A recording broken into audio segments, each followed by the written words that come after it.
Students, हम लोग कर रहे हैं chromosomal disorders in the chapter of principles of inheritance and variations. The chapter is nearly about to and.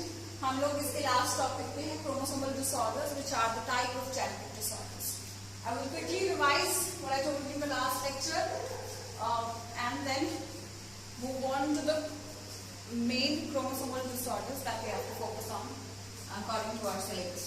Chromosomal disorders वो genetic disorders होते हैं जो किस कारण से होते हैं, या तो कोई पर्टिकुलर क्रोमेटिड में एब्सेंट हो जाता है या एक ज्यादा कॉपी आ जाता है, यानी कि उसका अबनॉर्मल अरेंजमेंट हो जाता है। अबनॉर्मल मतलब नॉर्मल नहीं है जो अरेंजमेंट, ऐसा अरेंजमेंट हो जाता है।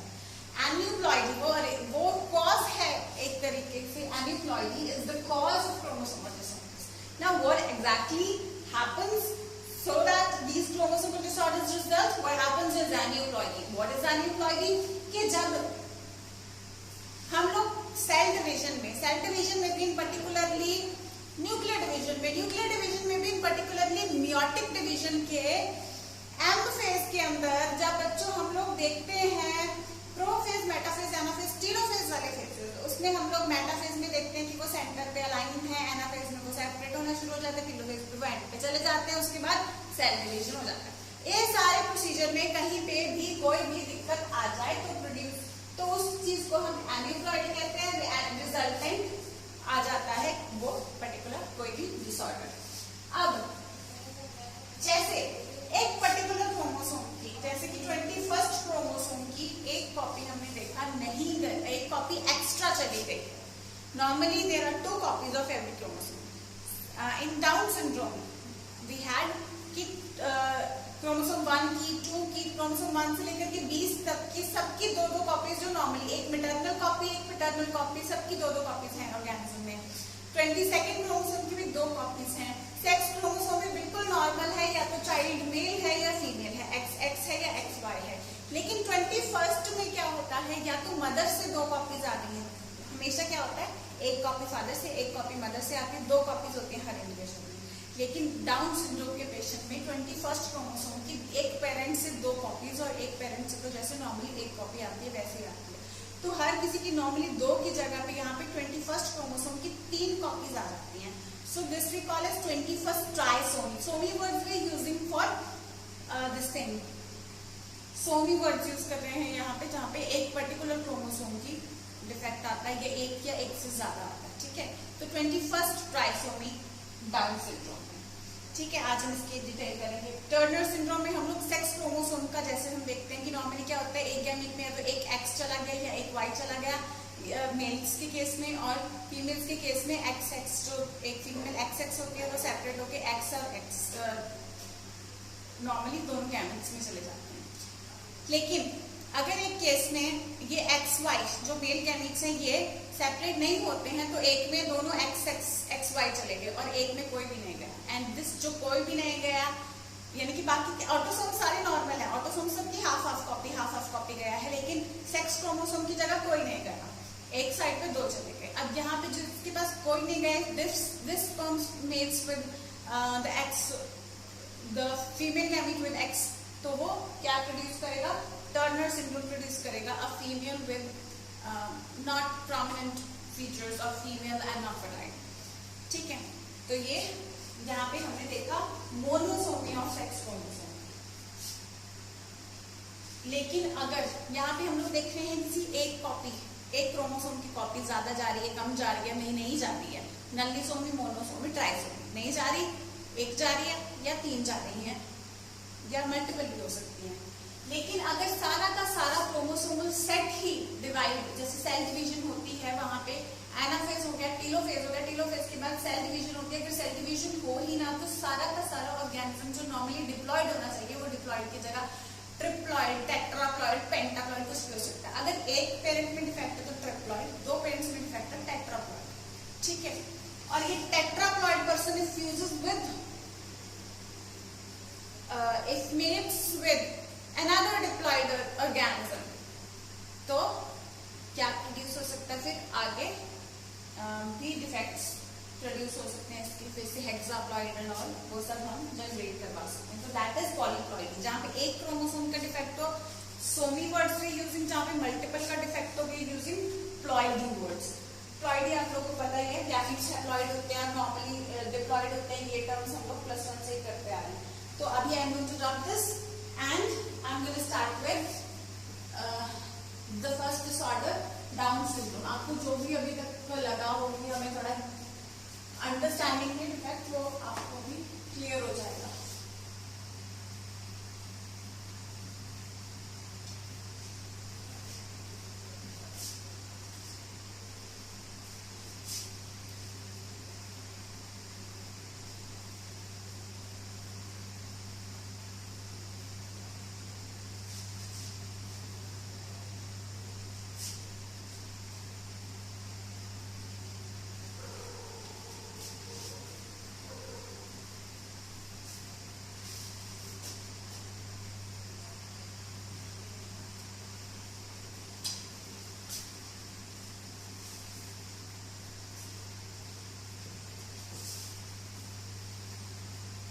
So let's start with Down syndrome.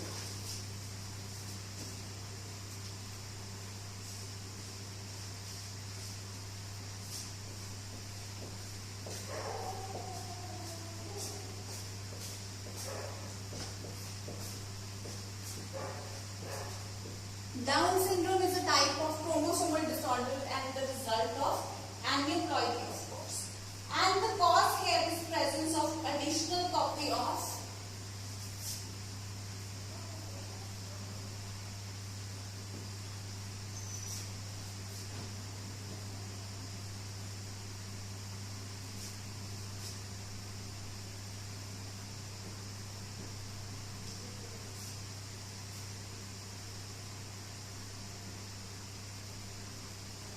additional copy of chromosome number 21।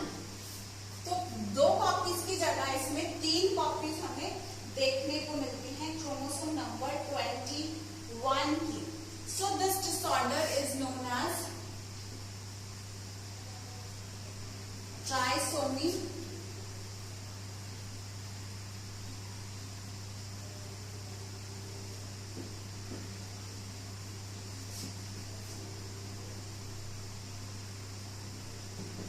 Trisomy of chromosome number 21 और 21st ट्राइसोमी। ठीक है, तो ये इसको हम 21st ट्राइसोमी ही, नॉर्मली डिजीज को ही हम 21st ट्राइसोमी बोल देते हैं। ठीक है, डाउन सिंड्रोम को ही आपको क्वेश्चन में ही 21st ट्राइसोमी के नाम से ही ये आ जाता है। And the disorder was first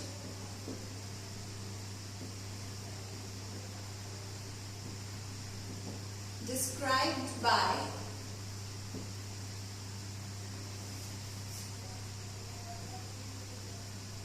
Langdon Down in 1866. So Langdon Down described this disease, that is why Langdon के नाम पे ही Down इनका सरनेम था, तो इस डिजीज का नाम डाउन सिंड्रोम हो गया है। अभी अगर हम इनके सिम्टम्स की बात करें या फीचर्स, कैरेक्टरिस्टिक्स की बात करें कि इसमें क्या होता है, तो पर्टिकुलरली जो लुक आता है, फेस का जो लुक आता है वो मोंगोलॉइड लुक आता है। जैसे मोंगोल्स होते हैं ना, तो मोंगोलॉइड लगता है बच्चा, मोंगोलॉइड फेस। ठीक है, पूरा ऐसे मून लाइक फेस दिखेगा, मोंगोलॉइड फेस दिखेगा, मून लाइक फेस, गोल फेस दिखेगा इसका। ठीक है, इस बच्चे का मुंह जो है वो खुला रहता है, ओपन माउथ, मुंह खुला होगा and tongue will rest on the lower lip, open mouth with tongue resting on the lower lip. जो जीभ होती है इसकी बहुत बड़ी होती है, तो उस वजह से टंग बाहर रिट्रूट करती रहती है। मैक्रोग्लॉसिया यानी होता है, टंग बड़ी होती है, मैक्रोग्लॉसिया यानी बिगर टंग। ठीक है, मैक्रो बड़ा, ग्लॉसिया मतलब टंग। तो ओपन माउथ, मुंह खुला रहेगा और टंग जो है will rest on the lower lip, tongue will rest on the lower lip. एक और चीज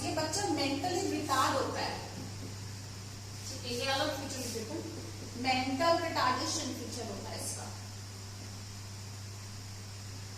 मेंटल रिटार्डेशन इसका फीचर है। और इसके जब आप फिंगर्स देखेंगे तो जो भी इसकी जैसे फिंगर्स जो हमें दिखाई दे रही है, फिंगर्स के ऊपर एक पर्टिकुलर यू लूप्स, अलग अलग तरह के लूप्स दिखेंगे हमें, particular loops are seen on the fingers. ठीक है, तो इसका जो सर होता है वो भी अगर हम कहें तो flat back of the head, जो सर पीछे से जैसे हम देखते हैं गोल सिर होता है, इसका चपटा होता है।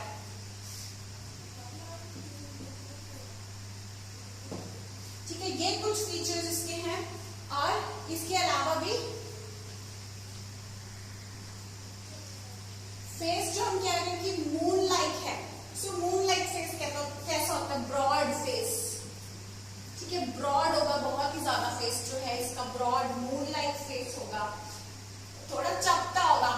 ठीक है, फ्लैट होगा, ब्रॉड फ्लैट फेस जो है। जैसे हम कह रहे हैं कि ओपन माउथ है, open mouth is partially open mouth would be better, पूरा ऐसे नहीं पूरे मुंह खुला है, तो partially open mouth better word रहेगा कि कुछ हद तक मुंह इसका जो है खुला रहता है। और टंग जो बाहर निकलती है उसके ऊपर भी हमें क्या देखने को मिलता है, टंग के ऊपर भी पर्टिकुलरली रिंकल्स, जैसे बड़ी सारी टंग है, सो टंग के लिए हमने टर्म यूज करी है tongue resting on the lower lip. Tongue जो है that is big and creased, creased या रिंकल्ड बेटर रहेगा, बिग एंड रिंकल्ड। और जो बिग टंग है उसके लिए हम टर्म यूज कर रहे हैं मैक्रोग्लॉसिया। ठीक है, मैक्रोग्लॉसिया। एक जो हम कह रहे हैं flat back of the head, जो पीछे से सर जो है वो क्या है, चपटा है इसका, flat back of the head है। और ऐसा एक दो कैरेक्टरिस्टिक जो ज्यादा क्वेश्चन आते हैं, एक तो मैक्रोग्लॉसिया, यहाँ पे देखो बिग टंग वगैरह दिया हुआ है, लेकिन ये वर्ड मैक्रोग्लॉसिया आपकी बुक में नहीं दिया हुआ है, ठीक है, नोट इट डाउन। और जो टंग है वो क्रीज्ड है या रिंकल्ड है, बड़ी है। और हार्ट डिजीज का भी इस पे क्वेश्चन आता है, इसमें कंजेनिटल हार्ट डिजीज होता है, कंजेनिटल मतलब पैदाइशी। ठीक है, कंजेनिटल हार्ट डिजीज, कंजेनिटल इसमें हार्ट डिजीज देखने को मिलता है। और लूप्स तो हमने देखी पर्टिकुलरली, लेकिन हाथ पे भी एक पर्टिकुलर कैरेक्टरिस्टिक पाम क्रीज होती है। पाम का this part of our hand, ये सामने का this part is known as palm.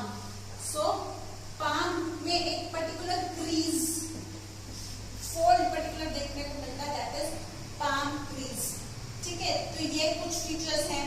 और ये जो मेनली इसका है कि ये कहाँ लिखा मैंने, मेंटल रिटार्डेशन। मेंटल रिटार्डेशन एक बहुत बड़ा इसका फीचर है, जिसमें ये क्या है, इसका प्रॉपर डेवलपमेंट नहीं हो पाता।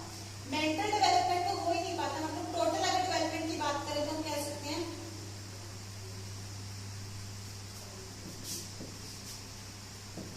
Physical, psychomotor and mental development is retarded. ये सारी की सारी डेवलपमेंट इज रिटार्डेड। व्हाई? देखो फिजिकल में क्या होगा, ऑब्वियसली दिमाग उतना नहीं काम करता, अपना केयर नहीं कर पाएगा, तो प्रॉपर उतना डेवलपमेंट नहीं हो पाएगा। ठीक है, साइकोमोटर, साइकोमोटर क्या होता है, whatever you think, like I am thinking to pick up a marker, I do pick it up, I am thinking to open a marker, I can open it up, I think of writing something over here, I do write it up.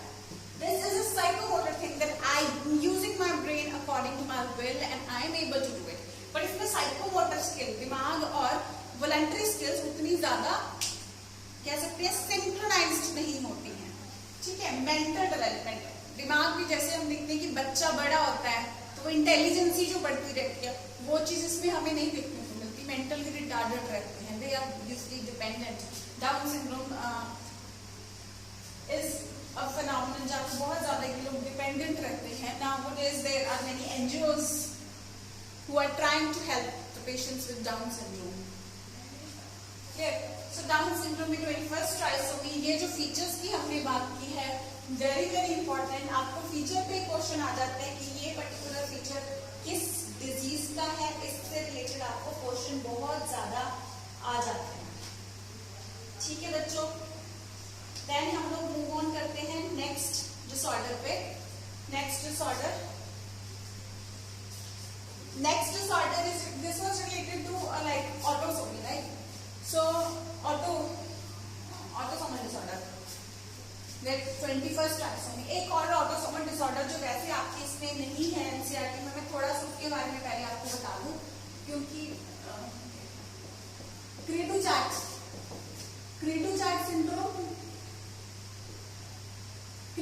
Syndrome को cat-cry syndrome भी बोलते हैं. इसमें क्या हो जाता है कि जैसे इसमें पूरा का पूरा क्रोमोसोम डिफेक्टिव नहीं होता है सच, लेकिन क्रोमोसोम नंबर आपको क्वेश्चन सिर्फ ये आता है कि कौन से क्रोमोसोम नंबर अगर आए तो, वैसे अभी नहीं आते, यूजुअली जब आता था तब भी ये आता था कि कौन से क्रोमोसोम पे डिफेक्ट है, क्रोमोसोम नंबर 5 पे डिफेक्ट है. तो इसमें क्या होता है, deletion of short arm of a chromosome, 5th chromosome की डिलीशन ऑफ शॉर्ट आर्म, एक पर्टिकुलर आर्म उसका थोड़ा सा, जैसे दिस इज द क्रोमोसोम, इसमें एक पर्टिकुलर इसकी डिलीशन हो गई तो उससे क्रीटू-चाट सिंड्रोम होता है. इसमें और भी काफी फीचर्स होते हैं जो मेन इसके नाम से रिलेटेड है, कैट-क्राई, कि जब ये बच्चा रोता है तो जैसे बिल्ली रोती है तो उसके जैसी आवाज इसमें आती है. क्रीटू-चाट सिंड्रोम पे नॉर्मली आपको यही आता है कि कौन से क्रोमोसोम नंबर से रिलेटेड है, ये 5th क्रोमोसोम से ये रिलेटेड डिसऑर्डर है. 5th क्रोमोसोम से रिलेटेड आपको यही क्वेश्चन इसमें बनता है बच्चे.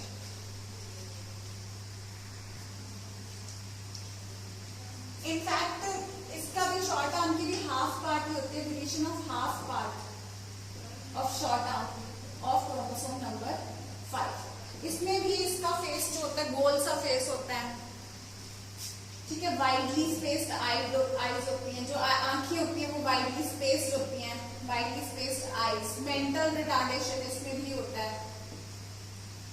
जो मेन फीचर है इसका, मेंटल रिटार्डेशन आपको पूछते जाता है कौन कौन से डिसऑर्डर में होता है. मेन है कि जब बच्चा रोता है तो वो बिल्ली के रोने जैसी आवाज आती है, तो that is why it is known as cat cry syndrome. France के अंदर इस डिसऑर्डर के बारे में पता चला था और ये काफी वो है, कॉमन नहीं है ये, ठीक है, इतना कॉमन डिसऑर्डर नहीं है, अनकॉमन डिसऑर्डर है, कोई ज्यादा क्वेश्चन इसमें नहीं आता है. But if still you want to know, इसके जैसे ही है, मून लाइक फेस जैसे इसमें था वैसे ही इसमें भी मून लाइक फेस है. जो ज्यादातर मेंटल रिटार्डेशन रिलेटेड होते हैं उनमें यही होता है. कंजेनिटल हार्ट डिजीज, इसमें भी कंजेनिटल हार्ट डिजीज देखने को मिलता है. जो चिन होती है वो थोड़ी रिसीडेड चिन देखने को मिलती है, रिसीडेड यानी पीछे की तरफ होती है. तो ये है क्रोमोसोम नंबर 5 पे. Just the question, cri du chat syndrome कौन से क्रोमोसोम पे, 5th chromosome, half part of short arm. See chromosome की short arm, long arm. Short arm में हाफ वाला टूट गया 5th क्रोमोसोम में, दैट्स इट. तो ये सारे features, mental retardation, moon like face, CHD का मतलब है congenital heart disease.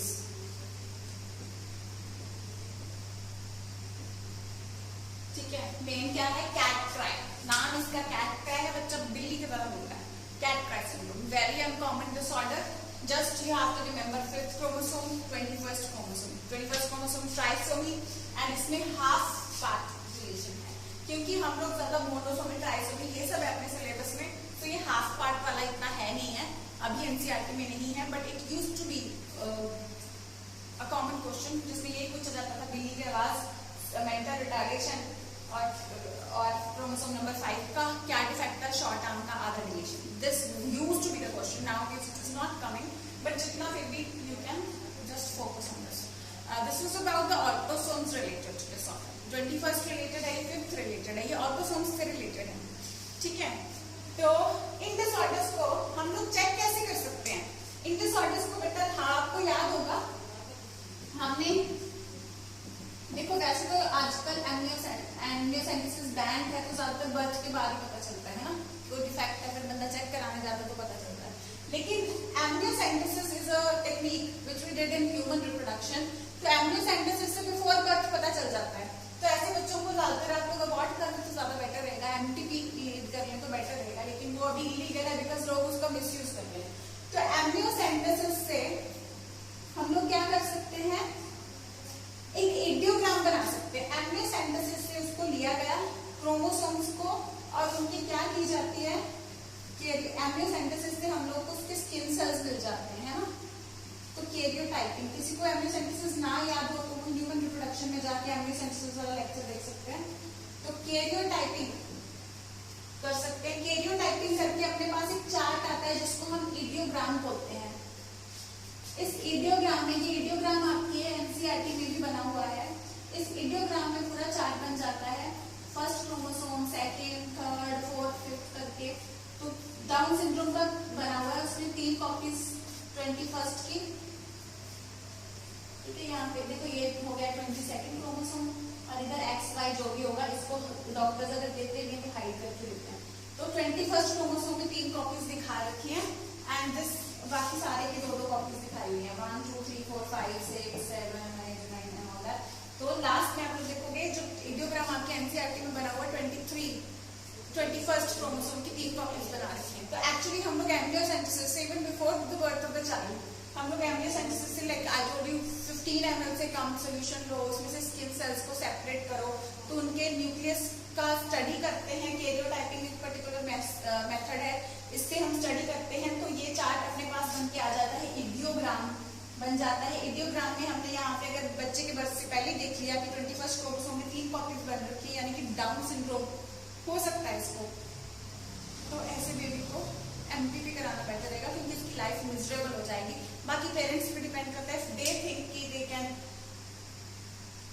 Handle this situation, so it is their choice. लेकिन whatever the action has to be taken, at least they can be mentally prepared for this going to happen. So embryocentesis can help out in such situations. तो ये सारे disorders हमने karyotyping से, embryocentesis से before birth, लेकिन after birth उसका कोई भी सेल लेकर के अगर डिसऑर्डर चेक करना हो तो लिविंग बॉडी में से कोई भी सेल लेकर के, अगर हमें दिखे कि बच्चे में मेंटल रिटार्डेशन दिख रही है या ये कुछ पर्टिकुलर फीचर्स दिख रहे हैं, अगर हमें श्योर होना है कि ये डिसीज है कि नहीं है, तो उसका कोई भी एक सेल लेकर के, उसका कोई skin cell, hair follicle, blood drop, anything, उसमें से लेकर के सेल से न्यूक्लियस लेकर के उसकी कैरियोटाइपिंग आइडियोग्राम करके हम ये चार्ट्स बना करके इसमें हम लोग देख सकते हैं कि पर्टिकुलरली अगर वो जेनेटिक डिसऑर्डर है, क्रोमोसोमल डिसऑर्डर है, सॉरी, तो क्रोमोसोमल डिसऑर्डर है तो वो पर्टिकुलरली कौन सा डिसऑर्डर है। तो यहाँ पे हम पर्टिकुलर इस तरीके से कैरियोटाइपिंग की मदद से उसको हम ट्रेस कर सकते हैं। So this is all with the autosomal one. Now we are going to start with the 6 chromosome related disorders. I'm going to rub this out on the board. Okay, I'll keep Down syndrome, presence or additional copy of 21st chromosome, so 21st trisomy. 2 copies normally होती है, 3 copies है, इस case में तो trisomy. Describe by Langdon down, scientist का नाम था Langdon down, उन्होंने 1866 में इसको डिस्क्राइब किया। सो डाउन के नाम से डाउन सिंड्रोम, ठीक है। कैरेक्टरिस्टिक मोंगोलॉइड फेस, मोंगोल्स होते हैं ना जो ये चाइनीज जैसे दिखते हैं, तो मोंगोलॉइड फेस होता है इनका। मैक्रोग्लॉसिया, जीभ बड़ी सारी होती है, इतनी बड़ी होती है कि बाहर लोअर लिप के ऊपर रेस्ट कर रही होती है, बहुत बड़ी सारी होती है, ठीक है। पार्शियली ओपन माउथ होता है, उसकी वजह से बड़ी सारी जो टंग जो बाहर दिख रही होती है वो भी रिंकल्ड होती है, उसमें यानी झुर्रियां बड़ी हुई दिख रही होती हैं। देन कंजेनिटल हार्ट डिजीज ऐसे बच्चे में हमें देखने को मिलता है। पाम फ्रीज, उसके हाथ पे, हाथ खोल के देखेंगे तो हमें पर्टिकुलरली पाम फ्रीज देखने को मिलेगा। फिंगर्स के ऊपर पर्टिकुलरली गोल गोल से फिंगर लूप्स कैरेक्टरिस्टिक जो देखने को मिलेंगे। पीछे का हिस्सा इसका फ्लैट होगा, बुल की जगह पे मेंटल रिटार्डेशन इसमें होगा। ये कुछ फीचर्स एंड फीचर्स पे आपको बहुत ज्यादा क्वेश्चन आते हैं, ठीक है। आपको डेफिनेटली में आपके एनसीईआरटी में पिक्चर भी मिल जाएगी आपको, जो आपको दिखा रही है ये फीचर्स। तो बच्चे की पिक्चर बना के भी आपको जो एनसीईआरटी में भी वो भी पूछ सकते हैं कि किस डिसऑर्डर किया। मोर ओवर आपको इससे रिलेटेड जो है एमसीक्यूज में क्या क्वेश्चन आ सकते हैं, ये फीचर्स जो है, which of the following features is not of a patient of Down syndrome or which of the following features is of the patient of the Down syndrome। तो उस तरीके से भी आपको ये क्वेश्चन आ सकते हैं। Down syndrome is very very very very important, very very important question. इसके अलावा क्रेडी चैट सिंड्रोम में हम देखते हैं कि 5th क्रोमोसोम पे डिसऑर्डर है, जहाँ पे 5th क्रोमोसोम की जो शॉर्ट आर्म होती है, शॉर्ट आर्म होती है, लॉन्ग आर्म होती है, ठीक है। जैसे कि अगर हम क्रोमोसोम्स की बात करें, सो दिस टाइप कुछ क्रोमोसोम ऐसे होते हैं ना, लॉन्ग आर्म और शॉर्ट आर्म वाले। तो यहाँ पे शॉर्ट आर्म की हाफ डिलीशन अगर हो जाए, दैट कैन 5th क्रोमोसोम में शॉर्ट आर्म की हाफ डिलीशन हो जाए, that can result in this Cradle chat syndrome. France में बच्चे की तरह, बिल्ली की तरह रोता है तो कैट क्राई सिंड्रोम। ठीक है, सो ये ऑटोसोम रिलेटेड डिसऑर्डर होता है।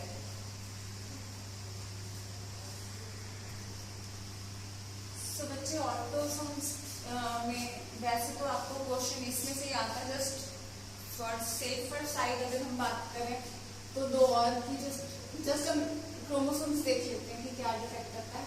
एक होता है एडवर्ड सिंड्रोम।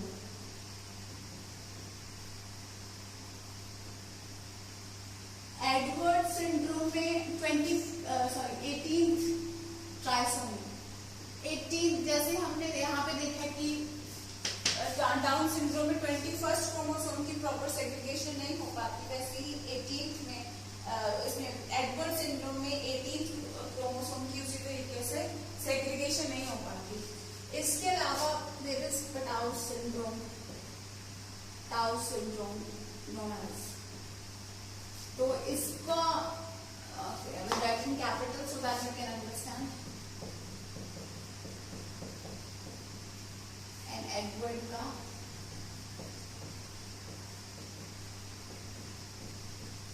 ठीक है, this Patau syndrome is giving trisomy है, दिस इज 13th ट्राइसोमी। ठीक है, तो ये आपको ट्रिक देख लो या कुछ इनका just for safer side just कौन से क्रोमोसोम पे डिफेक्ट है, तो ये आप याद रख सकते हैं। क्योंकि जब आपको इस पे क्वेश्चन आता है तो अगर आपको जो ऑप्शंस में एक्स्ट्रा ऑप्शंस में भी अगर कुछ आता है तो इन दोनों के बारे में अगर आएगा तो क्वेश्चन मैंने अगर हम प्रीवियस ईयर भी खोल के देखते हैं तो क्वेश्चन अगर देखें तो इन सभी में से डाउन सिंड्रोम के अलावा क्वेश्चन किसी भी नहीं आया हुआ, क्वेश्चन इन्हीं पे आया हुआ है। ठीक है, तो मैं अभी आपके साथ जो कुछ क्वेश्चन ही डिस्कस करूंगी। पहले डाउन सिंड्रोम के रिलेटेड मैं जो क्वेश्चन आ रखे हैं इस टॉपिक से एमसीक्यूज वो आपके साथ डिस्कस करती हूँ। I hope you have understood everything. I am just going to love this and we are going to discuss questions related with Down syndrome.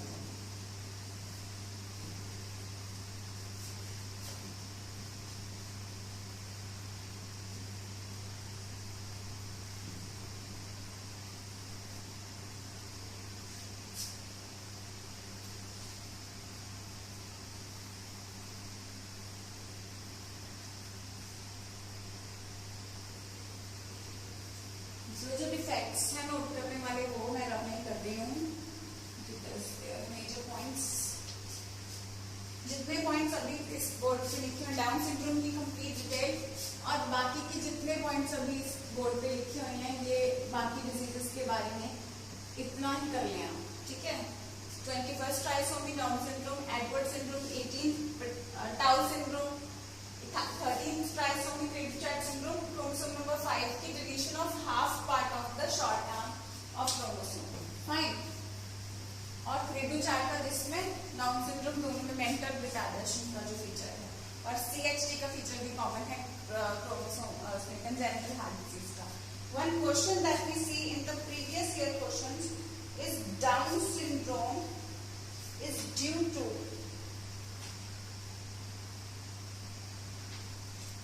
Down syndrome is due to, तो question जो आया हुआ है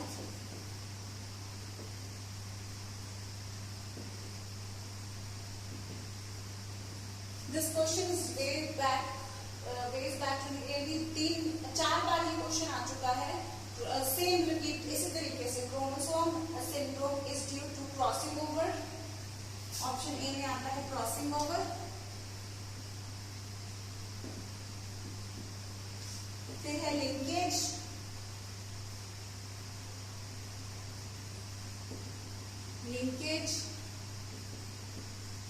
fourth option है sex linked inheritance और third option है sex linked inheritance और fourth option है नॉन डिसजंक्शन ऑफ क्रोमोसोम्स। तो देखो हमने डिजीज को डिस्क्राइब कर लिया, लेकिन जब आप रट्टा मार के अगर इस चीज को करोगे तो हो सकता है आप इस क्वेश्चन को ना कर सको।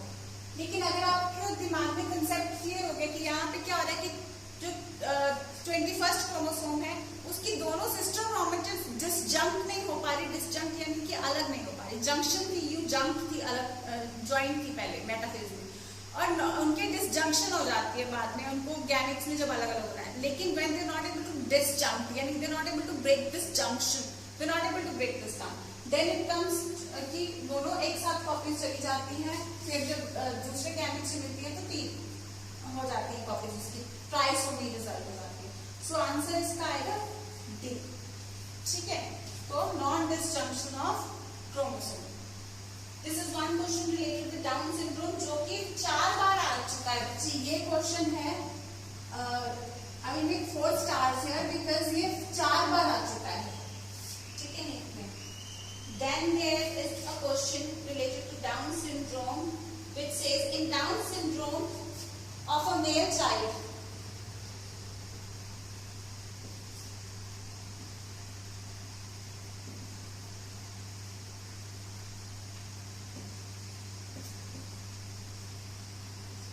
Down syndrome of a male child, इसके सेक्स क्रोमोसोम्स कैसे होंगे? The sex complement is. अब बच्चे ये ऑटोसोम से रिलेटेड है. देखो यहाँ पे आपको बहुत ज्यादा कंफ्यूज करते हैं. ठीक है, तो ये क्रोमोसोम क्योंकि ऑटोसोम से रिलेटेड है तो ये मेल में भी हो सकता है, फीमेल में भी, किसी में भी हो सकता है. लेकिन जब ये बोल रहे हैं कि in the down syndrome of a male child the sex complement is, so अगर ऑप्शन में कुछ भी आता है, जैसे यहाँ पे आपको ऑप्शन में दे रखा है XO, ऑप्शन बी में दे रखा है XY, ऑप्शन सी में दे रखा है XX और ऑप्शन डी में दे रखा है XXY. तो कुछ बच्चे सिर्फ ध्यान देते हैं कि इट इज ट्राइसोमिक, तो जहां पे 3 है वो टिक करके आ जाएंगे. But no, it is related to autosome. सिर्फ 21st क्रोमोसोम की 3 कॉपीज हैं. तो नॉर्मली क्योंकि अगर ये चाइल्ड मेल है तो इसके सेक्स कॉम्प्लीमेंट को कोई फर्क नहीं पड़ेगा. The child has to be XY. ठीक है, सो ये क्वेश्चन भी क्लियरली 2 बार आ चुका है ऐसा. ठीक है, देन डिप्लॉयड, एक और क्वेश्चन है diploid chromosome number in humans is. This is not related to do this thing, Down syndrome से रिलेटेड नहीं है. ये बिल्कुल सिंपल सा एक क्वेश्चन है कि diploid chromosome number in humans is. बिल्कुल सिंपल क्वेश्चन है, लेकिन इसमें भी क्या गड़बड़ करके आते हैं. एग्जैक्ट वर्डिंग है इसकी डिप्लॉयड क्रोमोसोम नंबर